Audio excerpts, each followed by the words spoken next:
Welcome to Arrow News Channel. Like and subscribe to update news around the world. President Donald Trump was overheard telling a GOP lawmaker Tuesday night that he's 100% behind releasing a classified Republican intelligence memo detailing alleged surveillance abuses. "Don't worry," the president reportedly told U.S. Representative Jeff Duncan, R-S.C., on the House floor after delivering his first State of the Union address.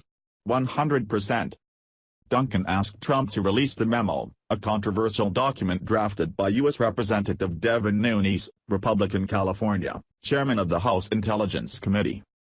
The House panel voted Monday along party lines to release the memo, prompting a political fight between Republicans and Democrats and pitting Congress against the FBI and the Department of Justice, which object to the release of the 4-page document. Republicans said the memo reveals alleged abuses of government surveillance powers in the investigation into alleged collusion between the Trump campaign and Russia. Democrats said the document is selectively edited in an attempt to thwart the investigation.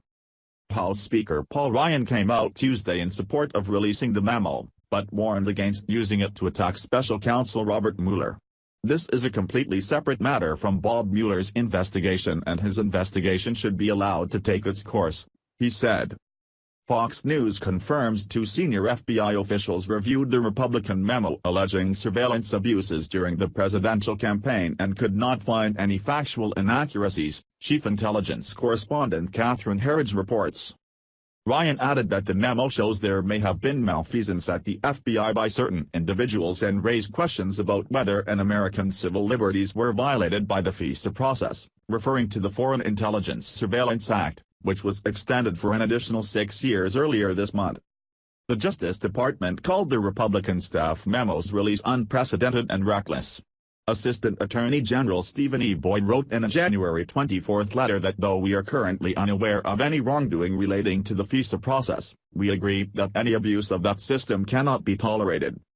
Deputy Attorney General Rod Rosenstein and FBI Director Christopher Wray reportedly advised White House Chief of Staff John Kelly against releasing the memo, saying such action would set a dangerous precedent and would not accurately characterize the FBI's investigative practices, The Washington Post reported. But 2 senior FBI officials, one from the Bureau's Counterintelligence Division and the other from the Legal Division, who reviewed the memo said they could not point to any factual inaccuracies, Fox News reported Tuesday. The White House has 5 days to review the content of the memo and decide whether to release the memo. It said Tuesday that it would conduct a legal and national security review before making the decision.